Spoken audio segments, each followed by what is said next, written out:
Up to now, planning meant finding a cheapest path. Edges had costs. The world sat perfectly still, and you simply chose the route that cost you the least. The kind of thing Dijkstra's algorithm does. The environment was passive. It never fought back. Now change one single thing. Add an opponent who is actively trying to beat you. Everything about how you plan has to change. Picture a simple coin game. A pile of coins sits on the table. On your turn, you take one or two, then your opponent does the same. And whoever grabs the last coin wins. Every move you make, they answer with the reply that hurts you most. So a plan that looks great for you alone can fall apart the moment they respond perfectly. If you plan as though the world were passive, you pick moves that look best for you locally. And then, after every single move, your opponent chooses the reply that hurts you the most. The real question becomes this: how do you choose moves assuming the other player is also playing perfectly, always trying to minimize your final score? The answer is an algorithm called Minimax. We work with two-player, zero-sum games that are also deterministic and perfect information. No dice, no hidden cards. Both players see the whole board. Zero-sum means whatever helps one player hurts the other by exactly as much. There's a single score they fight over. One player is called max and wants that score as high as possible. The other is min and wants it as low as possible. And they take strict turns. We lay the whole game out as a tree. Each node is a game state. Each edge is a legal move. The root, at the top, is the current position, and it's max's turn to move. Levels then alternate. Max, then min, then max. All the way down. At the very bottom are the leaves, terminal positions where the game is over, and no moves remain. Every leaf carries a number, its utility, and here is the key convention. It's always scored from max's point of view. Positive is good for max, negative is good for min, and 0 is often a draw. Min has no separate scale of its own. Min simply wants that one number small. Now the heart of it. For any node, we define a single number. Its minimax value, written V of n. It's the score max can force from that position if both sides play perfectly from there on. And it's defined by three simple cases. Case 1. A leaf. There's nothing to decide. The game is over. So its value is simply its utility. This is where the numbers enter the tree. Case 2. A max node. Max gets to choose and will pick the move leading to the best outcome. So the node's value is the maximum over its children's values. Case 3. A min node. Min chooses and picks the move that's worst for max. So the node's value is the minimum over its children's values. Read together. These say one thing. Start at the leaves and back the values up the tree. A max node grabs the max of its children. A min node the min, level by level, until you reach the root. Let's watch that happen. Here's a full game tree. 3 levels of moves. Max at the root, min below, max again, and then 8 terminal leaves with their utilities already filled in. Only the leaves have values so far. Our job is to find the root's value. Start at the bottom internal row. These are max nodes, and each one just reaches its 2 leaves. So each takes the larger. Max of 3 and 5 is 5. Max of 6 and 9 is 9. Max of 1 and 2 is 2. Max of 0 and 7 is 7. Up one level to the min nodes. Each looks at its 2 children and takes the smaller. The left min sees 5 and 9 and chooses 5. The right min sees 2 and 7 and chooses 2. Min is deliberately steering max toward the worst outcome. And finally, the root, a max node. It compares its 2 children, 5 and 2, and takes the larger, 5. So the minimax value of the whole game is 5, and max's optimal first move is to the left. Now here's the subtle, important part. Look at that 9 sitting in the tree. A fat, tempting reward. Max never gets it. To reach the 9, Max would have to steer into the left min node. But that min, moving one step earlier, sees both 5 and 9 and will simply choose the 5 to deny Max the prize. This is the whole spirit of Minimax.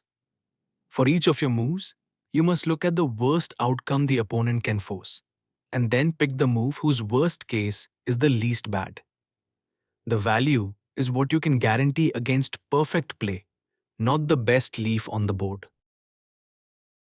Beautiful, but there's a serious catch.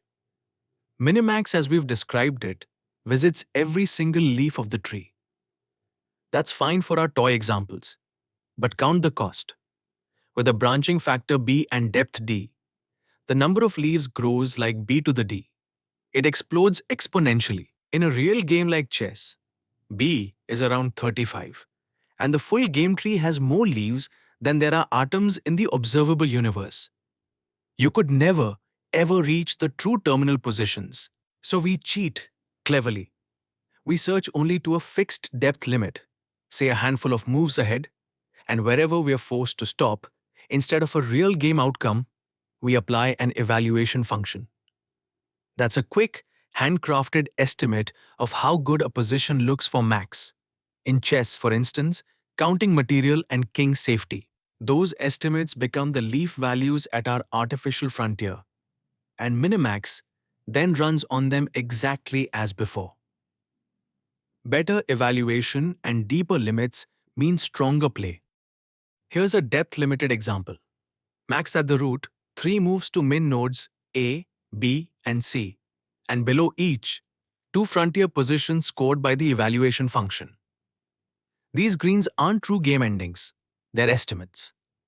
But we treat them exactly like leaf utilities. Back it up. A is a min node. Min of 5 and -1 is -1. Min of 0 and 7 is 0. C. Min of -3 and 4 is -3. Notice B throws away that 7. Min will not let Max have it. Now the root, a Max node. It compares -1, 0 and -3 and takes the largest, 0. So Max's best move is B, with a guaranteed value of 0. Same rule as before. The only change is that the numbers came from an estimate, not a finished game. Your turn. Here's a small tree. Max at the root, 2 min nodes and 4 leaves. 8, 3, 2, 6. Pause the video and work out the minimax value of the root and which move Max should make. I'll wait. Let's check. The left min sees 8 and 3 and takes the smaller, 3. The right min sees 2 and 6 and takes 2. Both min nodes done. Now the root, a max node, max of 3 and 2 is 3. So the minimax value is 3 and Max moves left. And notice, it is not 8, the biggest leaf, and not the move you'd pick if you ignored the opponent. If you got 3 and left, you've genuinely got minimax. Trap 1. The most common. Applying max where you need min or the reverse. Always check whose turn it is. The root is max. Then the levels strictly alternate. Min, max, min, as you go down. Mislabel one level, and every value above it is wrong. Trap 2. Reaching too far. To value a node, you look only at its immediate children's values, not at all the leaves beneath it. The recursion has already folded those leaves into the children. Trap 3. Forgetting the assumption. Minimax assumes min plays perfectly. If your real opponent blunders, you may do even better. But the minimax value is what you can guarantee against the best possible play. Never a bet on their mistakes. And trap 4. Confusing the value with the move.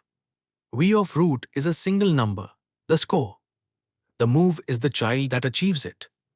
A question can ask for either. Make sure you answer the one that's asked. Let's lock it all in.